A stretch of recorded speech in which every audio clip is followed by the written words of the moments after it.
Jadi kita nyatakan trimester 3 itu di atas 28 minggu sampai 42 ya. Itu kita bilang hamil trimester 3. Gejalanya yang pertama itu kita mulai karena memang hamilnya makin besar.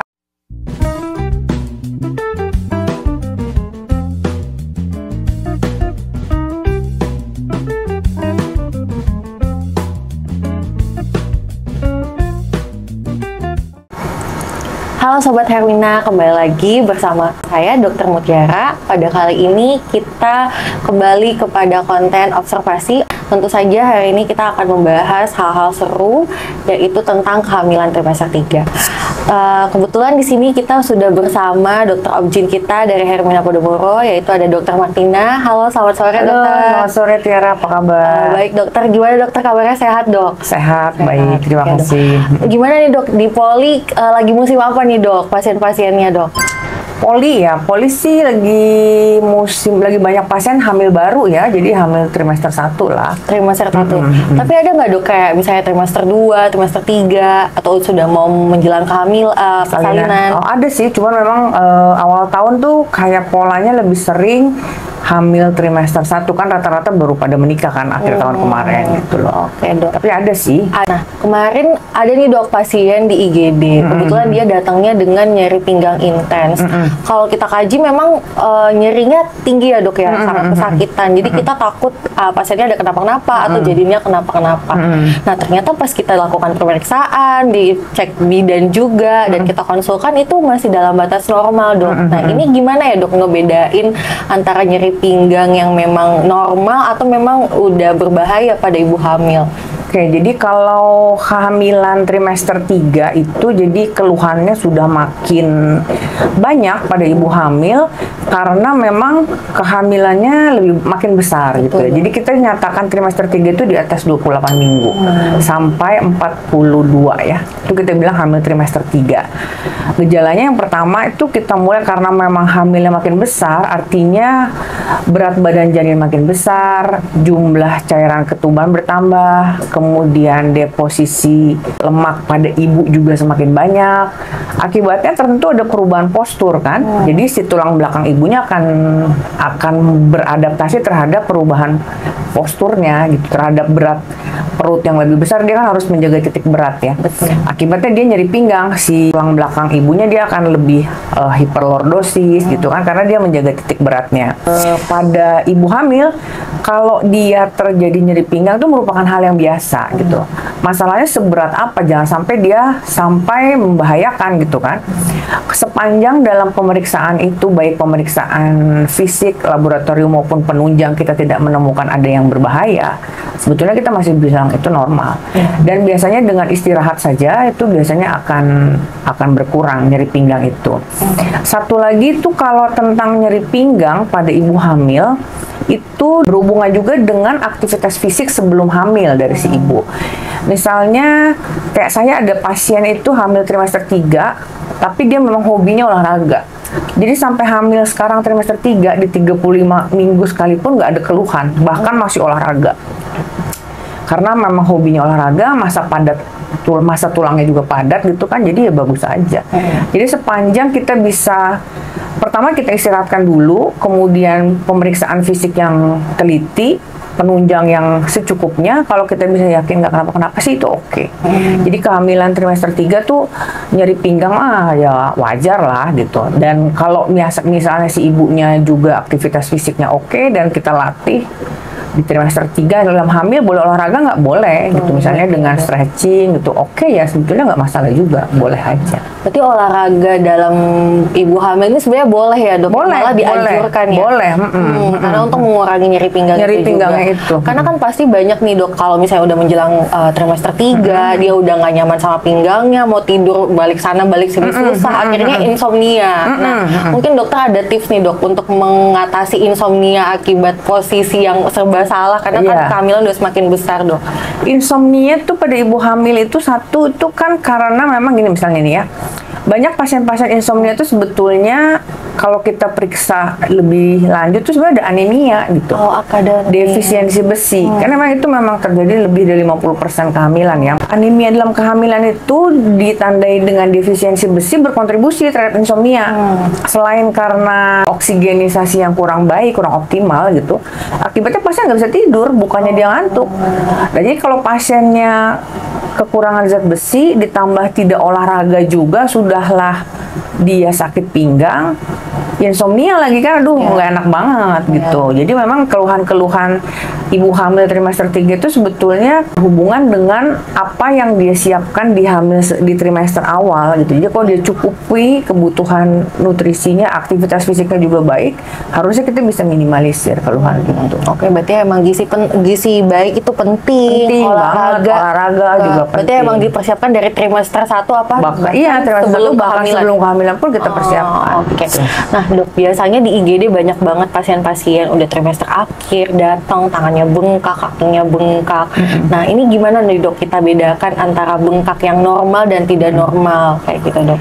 Kalau bengkak dalam kehamilan trimester 3 itu wajar terjadi karena memang terjadi hemodilusi maksimal kan. Jadi cairan dalam darah kan makin banyak ya. Jadi si badan ibu itu akan memproduksi cairan lebih banyak untuk menyalurkan sel darah merah atau eritrosit kepada janin, karena kan dia perlu oksigenasi bagus kan. Jadi darahnya dibanyakin cairannya, itu mekanisme si ibu gitu. Jadi dia plasmanya lebih banyak. Itu hemodilusi maksimalnya 32 minggu.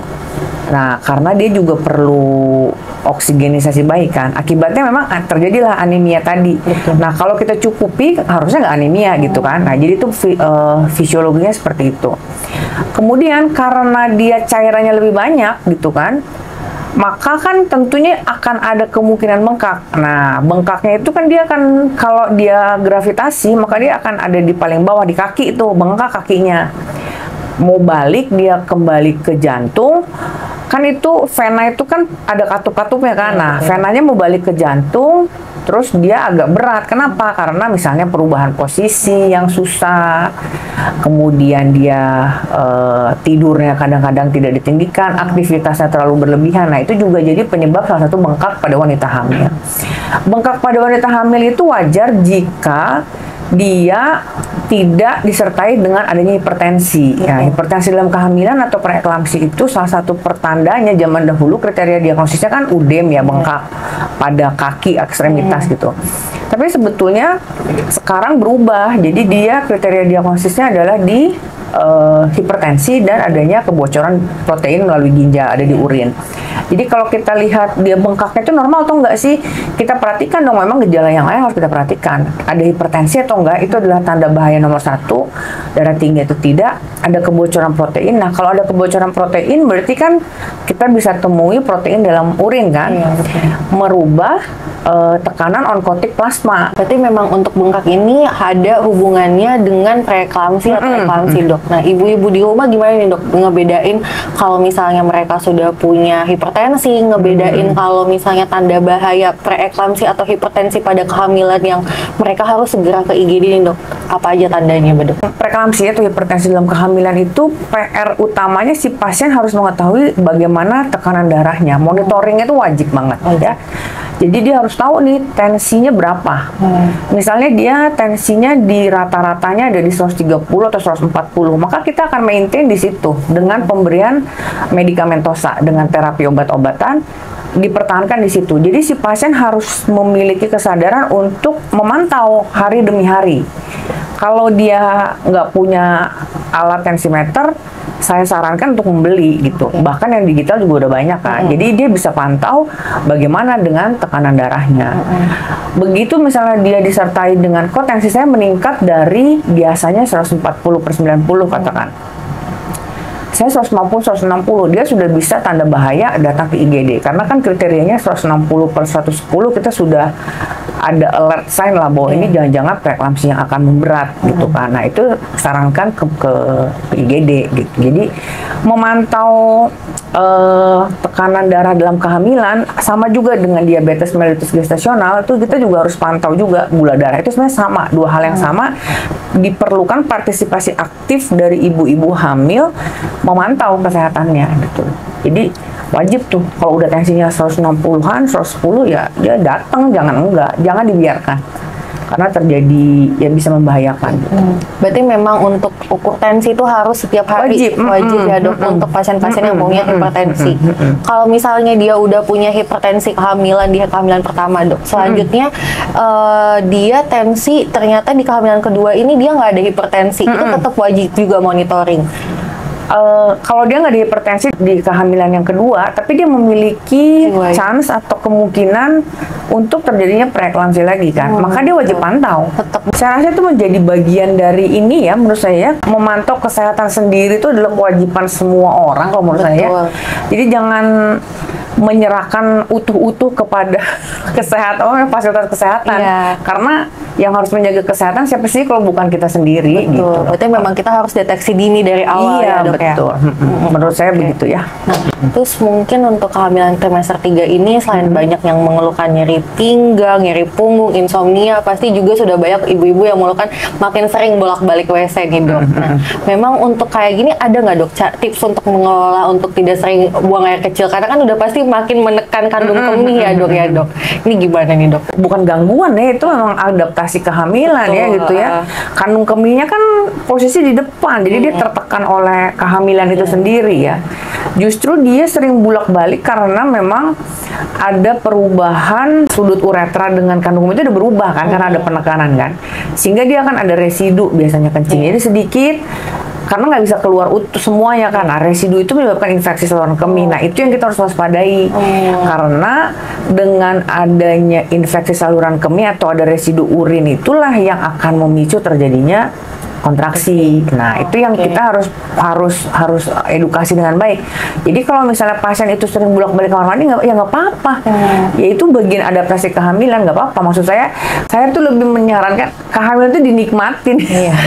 Karena kalau dinikmatin tuh jadinya memang malah nggak ada keluhan gitu, happy aja gitu. Berarti memang dinikmati bukan sebuah beban gitu.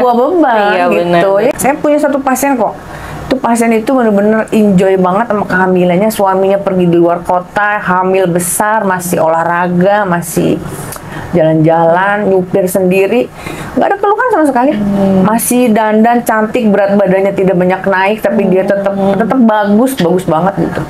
Jadi memang menikmati perubahan dalam kehamilan itu juga salah satu pembelajaran hidup ya menurut saya ya, bagi seorang calon ibu ya. Awalnya kan banyak yang stres karena aduh badannya berubah ini makin gede. Tenang, habis hamil bagus lagi. Nah, tadi kan dari yang sering buang air kecil ini ada dokter notice bahwa sering ada kontraksi palsu. Nah, ngebedainnya gimana nih dok, kontraksi palsu sama kontraksi beneran mau persalinan?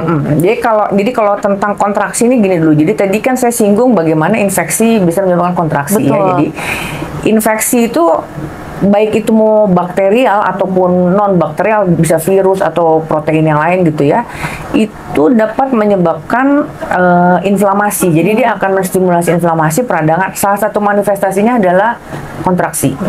Jadi kalau kontraksinya terjadi di hamil kurang 34 gitu ya, misalnya 29-30 itu tanda bahaya gitu. Kok udah kontraksi? Nggak boleh dong, nggak boleh ada apa-apa. Kalau dia terjadinya di hamil 35 minggu, memang sudah mulai ada kontraksi gitu. Jadi kontraksi Braxton Hicks itu mulai meningkat intensitasnya. Jadi kita bilang, oh ini mau kontraksi palsu, tanpa menyebabkan pembukaan. Begitu kita temukan pasien itu kontraksi yang makin intens seiring jalannya waktu, disertai pembukaan mulut rahim, pembukaan serviks, nah itu kita bilang ini kontraksi persalinan. Jadi kalau misalnya ada pasien 35 minggu, nyeri perut, kontraksi, kita pantau dengan CTG ada kontraksi, tapi hilang dengan dia beristirahat, atau ini berarti bukan itu mas, sebetulnya hanya peningkatan intensitas Braxton Hicks aja. Jadi kalau kita melihat, jadi bagaimana mengelola kehamilan itu kita melihat parameter-parameter yang ditunjukkan sama si pasien dan si bayi, masih ibu dan si bayi gitu, kita lihat satu-satu. Oh ini masih enggak. Jadi ngebacanya nggak bisa satu-satu. Maksudnya oh CTG-nya ada kontraksi berarti semuanya ini harus ini. Jadi nggak gitu ngebacanya itu kita semuanya dianalisa baik si ibu maupun si bayi gitu. Berarti sebenarnya ibu bisa mendeteksi di rumah ya, kontraksinya ini palsu apa beneran nih? Saya pernah ngajarin sama pasien saya tuh, masih kesini kok pasiennya anaknya sudah kesini juga terus dia bawa, dia bisa pantau loh itu persalinannya. Jadi bukan sesuatu yang tidak mungkin dilakukan oleh si ibu gitu. Karena yang penting itu kan tadi kan kalau judul podcastnya observasi ya, ada komponen bagaimana mengedukasi, ya sebetulnya itu tugas kita mengedukasi gitu. Ini loh Bu, ini gitu. Karena keterlibatan pasien atau partisipasi aktif dari pasien itu yang paling utama menyebabkan keberhasilan outcome-nya gitu loh, menurut saya ya. Jadi itu yang paling oke gitu. Oke, iya baik. Terima kasih banyak dokter untuk sharing-sharing hari ini. Mungkin dokter ada pesan-pesan untuk ibu-ibu yang di rumah yang menonton podcast hari ini. Jadi kehamilan itu sesuatu yang dinikmatin, jangan dianggap beban, jangan dianggap sesuatu yang berat gitu. Semakin kita bisa menikmatin dan berpartisipasi aktif, maka outcome-nya akan lebih baik buat ibu dan bayi gitu. Mungkin dari saya itu aja ya. Baik, terima kasih banyak Dokter Martina untuk waktunya pada hari ini. Terima kasih teman-teman semua yang sudah menyaksikan podcast hari ini. Jangan lupa subscribe untuk mendapatkan notifikasi untuk konten-konten selanjutnya. Terima kasih. Saya akhiri. Selamat sore. Sore, makasih.